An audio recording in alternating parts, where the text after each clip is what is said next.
Hey, greetings from from the depths of a swamp somewhere along the New Hampshire-Maine state line, dealing with probably about the worst mosquito situation I've ever dealt with. Drove these horrible dirt roads to get here. Past one person, he had a mosquito net on, and now I see why.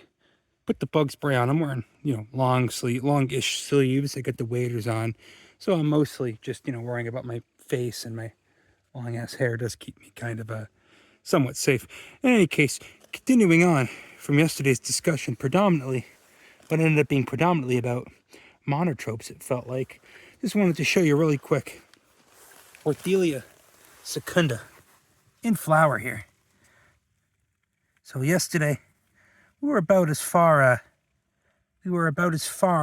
north, but we were much higher elevation.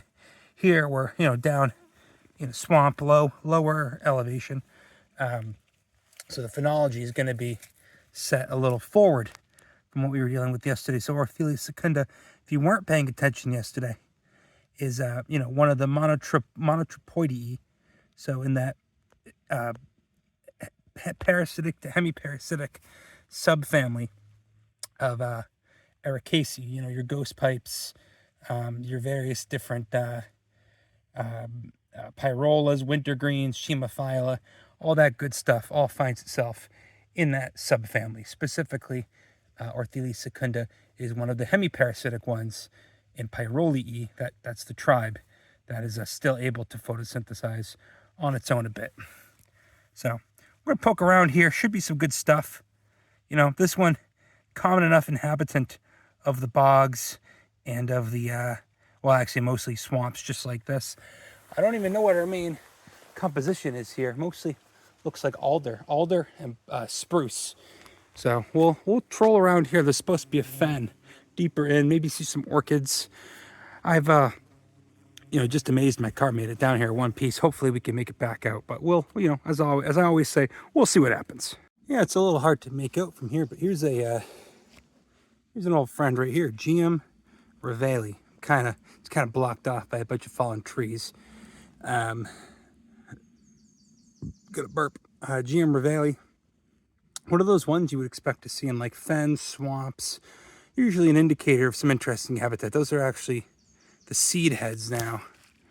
Entire thing would have been blooming probably a month ago. And all those leaves down there, those nice palmate leaves, those are what belong to it. So this is like I always treat this one as like an indicator species. If I start seeing this, I've seen it, co-occurring with like Cypripedium reginae, just generally in cool swampy and fen habitats. Other thing to note here, it's got a whole bunch of black ash. So this entire swamp is one of those really nice, black ash, white cedar, Thuya, and Fraxinus. Thuya occidentalis and Fraxinus nigra. All right, these are of all the ash trees, North American ash trees, getting hit hard by emerald ash borer. These guys are, amongst the hardest hits. Here's one of the leaves right here. Typically going to have anywhere from 9 to 11 leaflets per leaf. And they're beautiful, beautiful, tall, upright trees. And they just form these massive, sprawling swamps with the occidentalis, the northern white cedar. Very, very archetypical habitat of this region of the world. Covers a pretty broad expanse. These swamps are like, they're pretty diverse, but they're also, just biomass hotspots, massive carbon sinks, very important to keep them around. They also shelter, a large number of our, larger mammal species. Moose in particular really do tend to take a shining to these types of swamps. But we're going to see if we can, penetrate in further, get out to this fen that's supposed to be here in the middle of it, or it might be a bog. I'm actually not too sure. I'm kind of flying blind here. This is we're pretty far out, pretty far out. We keep running into this guy.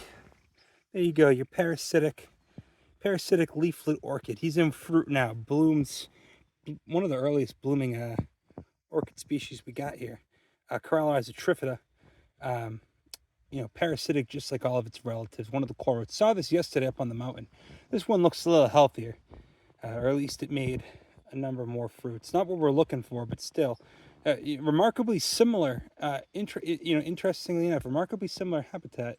These swampy, boggy, wetland areas do tend to collect both a number of northern trending species, of which this certainly is, and just a number of the nutrient things that like it nutrient poor, if you know what I mean. So we're going to continue on though. We're going to trudge on for obvious reasons. Corallorized trifida would be special to see it in other circumstances, but they start getting common as chips once you get up above a certain latitude. So still appreciate seeing them. I thought this was a whole patch of Clintonia borealis, and then I looked a little closer and I realized it's a Maianthemum. So this is Maianthemum trifolium, or trifolia, whatever it is. This is the bog, three-leaved, what do they call it? Three-leaved false Solomon seal, bog Solomon seal, whatever. It's a Maianthemum. So same genus as, Maianthemum canadense, predominant ground cover in like oak and pine forests. And then, false Solomon seal, Maianthemum racemosum. And then what is the other one we get? Maianthemum stellatum, star-flowered false Solomon seal. So all of these are in the subfamily Nolanoideae of the family Asparagaceae, formerly in the family Rosaceae. Nice patch of them here. Not rare, but one I've never actually talked about because it likes this, super inaccessible habitat. Driving in on the road here, it's just, one can't help but think maybe I should get a Tacoma. A nice truck. I drive a fucking clapped out SUV. But yeah, Maianthemum trifolium. If it's interesting to you, congratulations. It's a pretty cool plant.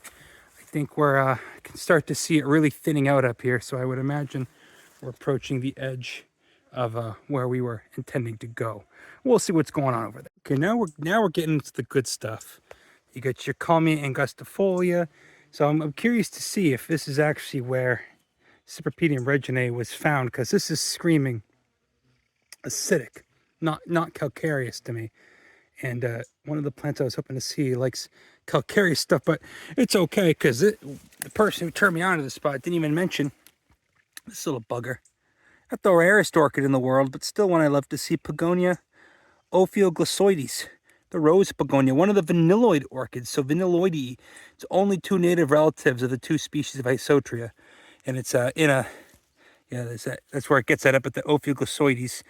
The single basal leaf there, resembles an adder's tongue for an ophioglossum.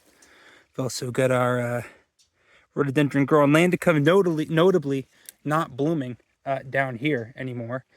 And then over there, kind of around the corner, we'll shimmy over. Here's you could go to your local power line easement and see this plant, Kalmia angustifolia, found anywhere difficult soils occur. But what I wanted to show you over here, I can see all sorts of basal leaves for the begonia that didn't bloom. You can see these two fruits here. I'm sure we'll hopefully be seeing more of this guy shortly. But you get a nice pitcher plant down there, Sarracenia papyria. Those are the spent seed heads. New pitchers coming in right there. And then there's one of the established pitchers all right there. Beautiful plants. Very typical. You'd expect to see, though, it's exactly what you'd expect to see coming into a habitat like this. This whole menagerie, so to speak. So we'll grab a few pictures and we'll proceed out to what I can only imagine is actually a bog. We'll see. Okay, here's some more pitcher plants. These ones still in flower. You can see these petals drooping off. Still got some mangled anthers in there. That ovary in the center is going to ripen. And then this whole shield looking thing, it's all one modified style with the five little stigmas on it. Lots of modifications. Sarracenia, they're fascinating not just for the adaptations to their leaves making the pitchers, but for the for their flower morphology too. They're beautiful flowers. Coming out now, you still get your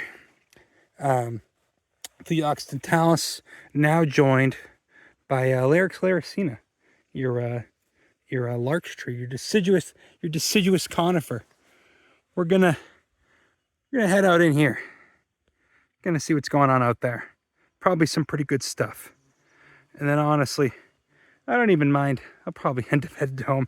Both of the spots that two of the three spots I wanted to go to on this whole trip ended up being substantially more of a hassle than I had hoped. But looking over there, I think we've got some calopogon. Let's go see what we got going on here. Oh baby, it's a bog. Not sure if we're gonna find Cypripedium reginae in here. Habitat doesn't really make sense for it, but plenty of other fascinating orchids to talk about. Let's talk about Calopogon tuberosus. All right, we'll make this guy the thumbnail. So Calopogon, sound like I'm from Philly. Calopogon tuberosus here. This is you know, one of the bog dwellers. Beautiful, beautiful epidendroid orchid. So Epidendroides. This is a relative of like Arethusa. So if you've ever heard of Arethusa bulbosa, this guy, you know, they're good buddies. Just trying to plan my next maneuver here. Go see how far out into this thing we want to go. It's actually relatively dry. It's a misconception. Bogs can kind of dry out a bit, but anyway, Calopogon tuberosus, close relative of Arethusa bulbosa.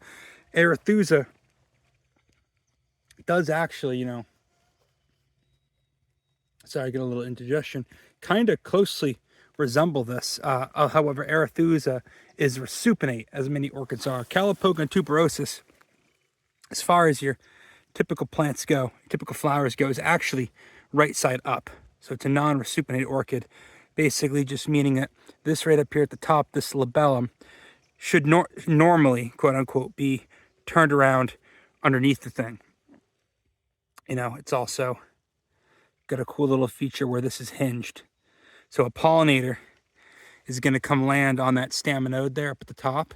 It's going to get tricked, duped into thinking it's getting some pollen or some nectar, some sort of reward. And in fact, what's going to happen is he's going to flip down and he's just going to get dumped onto the pollinia there at the bottom. So, and he's not going to be able to touch it. It's going to be on his back. And then he'll fly off to the next plant and hopefully do the same thing again. So, Calopogon tuberosus, you don't need to come all the way out to the remote, you know, great northern areas. This one is a pretty widespread orchid. I've seen it before, covered it before. It's quite prevalent in this little corner of the bog here. But we're grateful to see it. That's what I like to do. I'm an orchid guy, so I have to appreciate him when I see him. The rose begonia, of which actually there are some. There's like one right down there, if you can make that out. The rose begonia and the Calopogon and Arethusa, all three of them can oftentimes co-occur together. It would be a little late for Arethusa now. And, you know, I've only ever seen it out near the seacoast. It gets really common up in like the Maritimes, but, you know, whatever. We'll, let's poke around here for a little bit and take that in. That's a nice one. That is actually a really nice one. And as soon as I saw rose begonia and kind of realized where we were heading out to, you know, I figured we might be running into this guy. You know, just think they could drain this and they could turn this into fucking condos. They could sell this to some sort of foreign investor. You know, not trying to be xenophobic or anything, but if that even is xenophobic. Look at all the black spruce in the back. But you know, it's like trying to say, the bog is a metaphor. You have all this cool stuff growing where no one else wants to do it. If you pave this over to make it amicable for everything to grow, you lose a lot of what makes it special, if you catch my meaning here.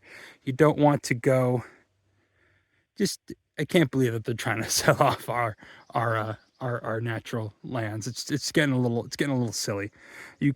What are you gonna put here? A Walmart, condos, anything? There's nothing back here. It's an hour of dirt road, hour of bushwhacking to come out to this, to see this in its rightful place. Anyway, don't need to pontificate beyond that. Calopogon tuberosus, and we'll see what else is going on here.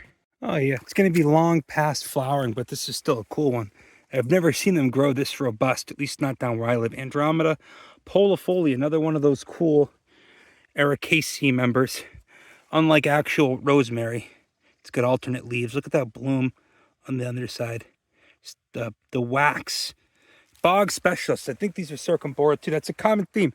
A lot of bog plants end up being circumboreal. At one point, much more of the northern hemisphere was all just somewhat unified in a, when the Arctic was a little warmer, or actually, what am I thinking of? When it was a little colder in a lot of the, you could get around in the northern hemisphere. A lot of these basically, at one point in the not so distant future, you were able to basically effectively traverse around the northern hemisphere with relative ease, and in doing so, a lot of these species, got around. That's my point. Anyway, you're gonna have lots of Drosera here too. That looks like Drosera intermedia. Maybe some pinguiculus too. Let's keep an eye out. Certainly cranberry. Let's keep an eye out. Let's see what else we got going on here. Oh, guess who spoke too soon about Arethusa? There you go, Arethusa bulbosa. Past prime, because it's like a May bloomer. That's a I tell you what, if we can get like one or two other species in here, this will be one of the better, orchid-based episodes. So again, this guy's done. Unfortunately, I'll put a picture of what they look like, but you can see this bottom part right here that my thumb's on. That's the labellum on the calopogon, which again, they're close relatives. That's flipped upside down, or I should say right side up, and is in the different direction. On calopogon. So this is a species that's like hit super hard. Again, I've seen it like coastal Maine. It does well, seemingly does well up in the Great Lakes region too. But down in like Massachusetts, this thing is like down to like, I think, like 10% of its original habitat. It was known from 60 some odd spots at the beginning of the century. Now I think it's down to like 4 or 5, maybe less. And then there's a couple spots in Vermont you can go see it. And then it starts to get pretty common up in the, not common, but more common up in the Maritimes, and even over the Great Lakes. Or actually, is this one that doesn't? I got this confused. Maybe this one doesn't go up into the Great Lakes. I think I keep saying that, and that's not true. So look at the habitat map I'm putting up right now. But that's actually a spectacular find. That's going off to the state. I think my buddy sent me to the wrong location. I think he found like a calcareous fen, because this is an acidic bog. Don't get me wrong. We love acidic bogs, but acidic bogs, we're like right on the Maine, New Hampshire line right here, and or close to it. And we've got that in spades. No offense to you, Mr. Tamarack tree, but I really love how the edges of these things look, just very, very desolate. Let's keep fucking around here. This is fun. I like it in here actually now. Getting out's going to be a bitch and a half, but now that we're actually in here, as long as you've got the right type of the right type of equipment on, it's not so bad. And as long as you know how to walk through these, stay off the peat mats. You just try to follow the game paths through the water, the already disturbed areas. Don't get up on like the mounds of peat. Just your bog trotting pro tip, if you're insane enough to ever drive 4 hours from my house, and then an hour 45 back over into New Hampshire. Then like an hour 10 just to go 10 miles, by the way, like closer to 15, just to go a few miles, on a dirt road. Hopefully I didn't bust open my oil. I don't even want to, I don't even want to say it. I don't want to jinx it, but come out to the bogs. This is a nice bog. Look at, you've even got your Chamaedaphne colliculata there. Another Ericaceae, okay? The Ericaceae and Orchidaceae. Orchids and Ericaceae. If you like either of those families, you gotta come out to a nice bog. In any case, I am over the moon about that. That's fucking nice. Calypso bulbosa. Maybe if we're extra good boys and girls, and they, thems, I don't say that ironically or sarcastically. I just for humorous effect. Support your non-binary homies. Yeah, that's a cool find. That's an actual one that I don't think has been documented from. I don't know what county I'm in. We'll have to see. That might be a county record, at least for INAT. I'm sure it's been collected here for herbaria. But let's keep going. I see even more, a nice other little patch of, if I can get a nice picture of the three of these together, that'd be swell. But anyway, gotta come out to the acidic bogs, get your Ericaceae, get your Orchidaceae, Conifer diversity up the wazoo. As long as you're not afraid of mosquitoes and you're not afraid of getting dirty, it's a great place to be. Great place to be, even on a gray day like this. Yeah, look, see, here's one in much better condition. Just your short stubby with the little, you can barely see it, little grass blade leaf there. And just a stunningly, even on their way out, stunningly beautiful orchids. Oh, there's a spider in there. Ah, he's on me. That's okay, he's fine. Stunningly beautiful fucking orchid right there. God, I can't get enough. I really can't ever get enough of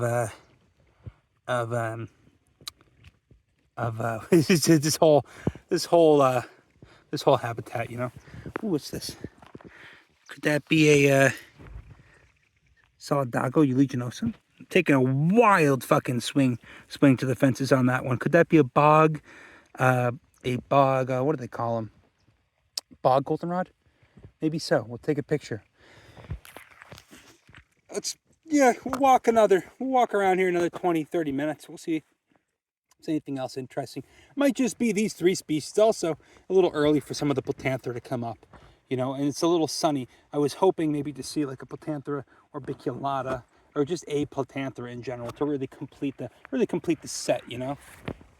But yeah, let's keep trudging on here. Here you go. A little more fun with Ericaceae. I have no idea what this is.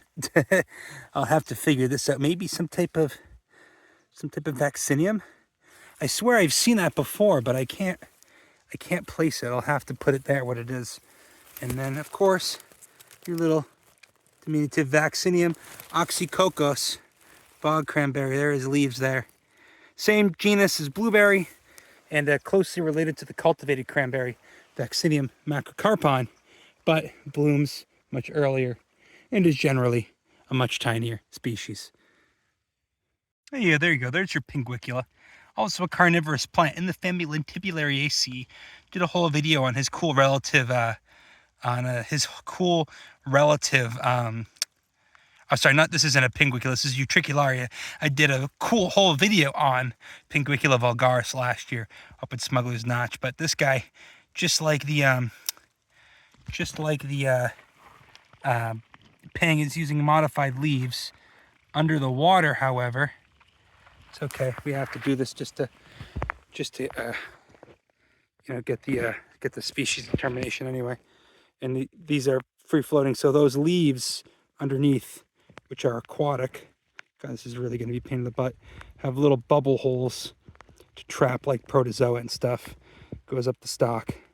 There's your actual flower. He just started blooming. We'll put them back. Oh, look, they're fine. You know what I mean? They're fine. In fact, you can see the leaves there. A lot of them are free floating, and they just kind of bib and bob about like that. But you got to have a gimmick in the bog to survive. Just like Drosera rotundifolia there. All right, we had intermedia. Now we've got rotundifolia. Fascinating place to be. Wouldn't have it any other way. All right, that's most of the interesting stuff, I think. Didn't see any Platanthera. Seeing a whole bunch more, you know, Pogonia, Calopogon, Arethusa, pitcher plants, the whole 9 yards, the whole shebang.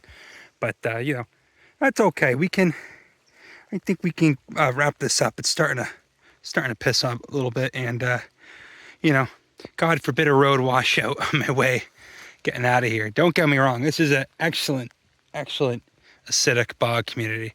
I think I had some wires crossed there when I first came in, but whatever. I'm truly astounded by the bounty that we've found here. I've never seen so many Calopogon, Arethusa, and Pogonia all together, happy as clams, in a beautiful sprawling not subalpine, but boreal bog. Anyway, we're gonna bid farewell. I technically don't even know what state I'm in right now, but not exactly a bad way to be. We're gonna go bushwhack back through this, I think. And if I check in again Means I will have found something interesting. If I don't, well, that simply means that you're gonna link up with me on my next adventure. Take it easy, folks. For the love of God, take it easy. One last shot. Oh, this one's barely even open. Calipogon tuberosus. Oh, well, this one, oh, you get squished. Yeah, whatever. You get the idea. Took plenty of pictures, too. Oh, hang on. Here's some butterworts, much better, much further along. That's nice, huh? Utricularia. No clue what species. I'll have to figure it out. Probably, I'd presume one of the common ones. I always do. You err on the side of caution when you do that, but there you go. Utricularia. Yeah, well, this here is almost certainly some type of orchid. I think it's Bitanthera clavellata. One of the real common ones. You can tell, generally speaking, so you can see those emerging flowers, how they have a bracts subtending each one of them. That's an orchid trait. And then just generally one leaf, one colline leaf. That's not always a given, but the bracts on the flower, on the emerging flower head there, that's generally speaking, you know, one of your go-to lookalikes. Common species though, very common species. Let's get out of here, man. It's coming down now. Well, looky here. In the rain, we finally have one of the target orchids from yesterday. It's definitely a Neotia. You know, you can tell that got the double opposite leaves. This one's a little past, okay? See, look. I can't even find the labellum on this. I want to say it's Neotia cordata, which would make the most sense, I think. I have to zoom out just to make this look not as bad. The focus is going to be really hard for this one. This is a tiny little thing. You can see the ovaries are already swelling. So this is a little past. Maybe the labellums just fell off of it. Neotia, maybe convalarioides. No, convalarioides would have a nice wide lip. Maybe auriculata. There's 4 of them. Bifolia, auriculata, cordata, and then convalarioides. So this is definitely a Neotia, but the state of the flowers is making it a little bit hard to tell. You have to look at the labellum usually, and then they all generally have kind of similar-ish leaves. We'll figure this one out. That's the irony. I have to say, the video is over for me to actually find the target species. That's crazy. These are crazy hard to find. A lot of them are pretty rare. I found a new population of Neotia bifolia, which is a southern trending one. This one's a northern trending one. I believe most of them are circumboreal. A couple of them are like southern species, like Neotia, what was I saying? Neotia bifolia. But this one is definitely one of the northern ones. So down to 3 species. I'm pretty sure those leaves don't exactly look cordate to me, but whatever. What's in it? What's in a name, you know? I apologize. I sincerely apologize. We have very poor filming conditions, and this thing is tiny.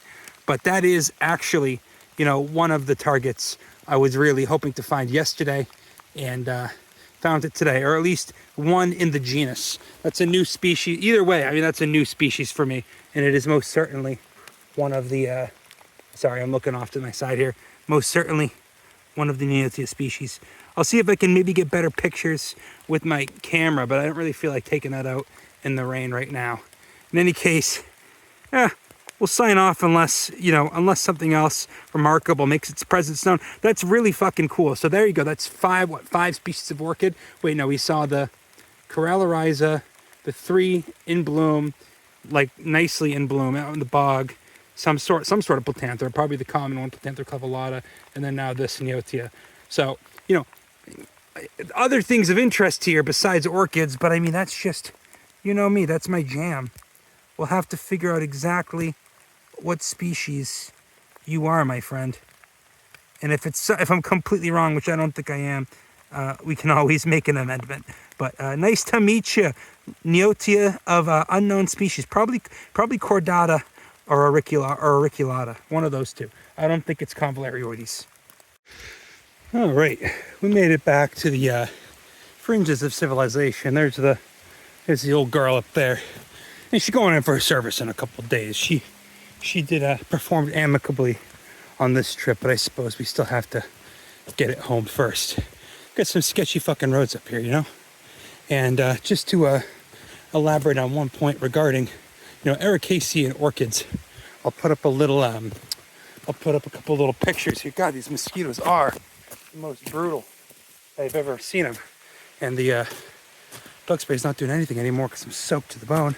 But put up little maps of Ericaceae and Orchidaceae diversity. And you'll see New England blips up like little hot spots. So those are just fun, families to explore if you're in the area. Generally speaking, the most fun you're going to have is with families and genera that are abundant, in your region of the world, if you catch my drift. All right, I got to put this phone down, swat these mosquitoes off of me, and get the hell out of here. Take it easy, folks. This is a pretty cool one.